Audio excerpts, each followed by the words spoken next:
Hey, what's up, everyone? Morey Croson here with the Performance Lab of California. We're going to do another breakdown here today. Today it's going to be on Tom Brady and really more of a focus on the deep ball. We just recently released a PDF that it's going to really focus on how to throw the football just in general, more of kind of a 15 to 30 yard pass. But then we want to get more into the deep ball, and so. And we're going to have a PDF for that as well, but I thought I would also start off with having a video that goes more into the deep ball and what are the key mechanics that you want to have there. So there's a lot of similarities here with the deep ball. There's some things that I think that are going to be really, really important.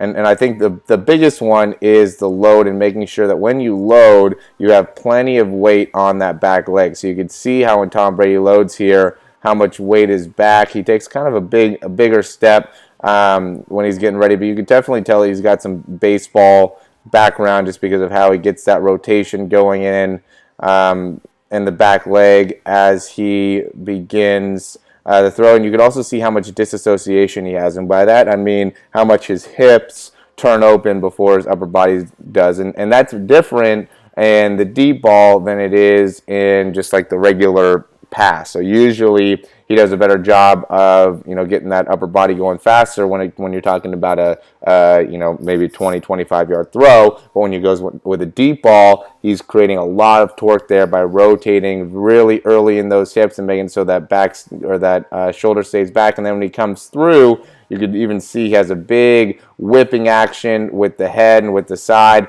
and then he also is keeping that ball away from his body. Okay, and we can't see that 100% here just because of the angle, but you could just tell that how much external rotation he gets in that arm. So you can see kind of that arm angle and how that ball's way back behind, but he's still able to stay pretty straight up in the spine. So that's going to be, that's really a great effective way to throw. As he gets through, another big thing is going to be you want to be able to have a good amount of force coming out of that front leg as well. So he really does a big straightening of that front leg. Guys like Aaron Rodgers will almost like press off the ground as they're transferring to that front leg. So when he's going and transferring all his weight forward, he's actually generating force upwards into his and through his front leg. So a key difference would be is usually as you're transferring forward, a lot of guys will kind of go forward and up.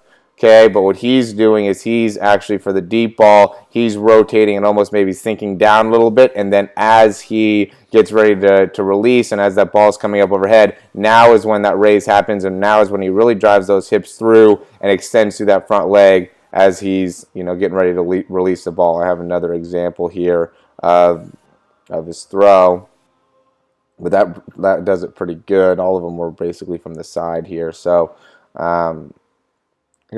just a little bit more, the definition's a little bit cleaner here. But you could really see how he does a good job of getting those hips all the way through. Okay, what I commonly see when people go through their throw is they end up with their spine not being well aligned. You can see how straight everything is when he's releasing. And really what I mean primarily with the spine is the hips. So if your hips are still back and then your shoulders are way out in front, what that's just saying is that you're using all your arm in order to throw rather than using the lower body. And you can see how his trajectory changes as he's transferring forward. What I mean by trajectory is how he's kind of lower down here in kind of where his body's all situated, where most of his momentum is, or most of his body mass is going to be lower, and then as he gets ready to throw, now it rises up, and again that's just because he's pressing down hard with that front leg as he's turning with that upper body. Now, one important thing I'd say that you want to make sure to do is you don't want that front leg to stop your ability to rotate. So it's something that's very unique with Tom here is as he's rotating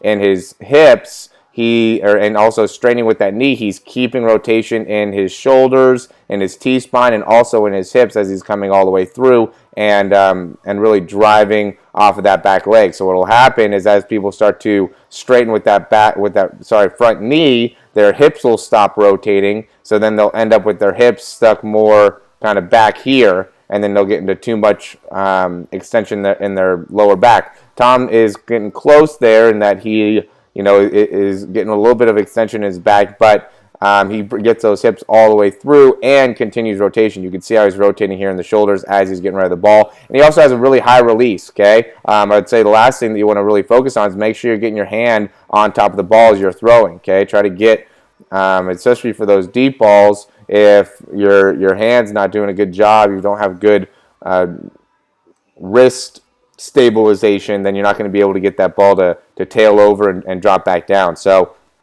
another big thing to focus on. Okay, don't let that wrist break. Keep that wrist stability. Make it so everything stays neutral there as you're getting ready to throw. So as always, guys, thanks for watching these videos.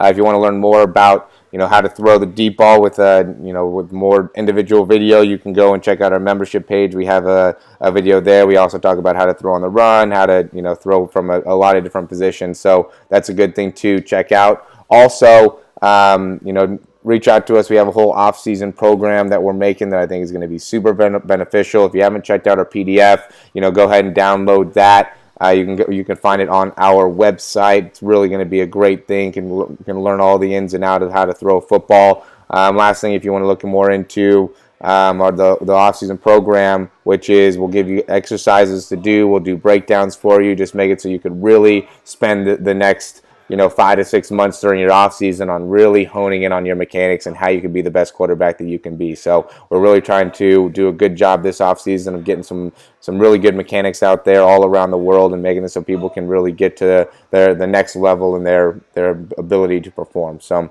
as always, thanks for watching these videos, and we will see you soon.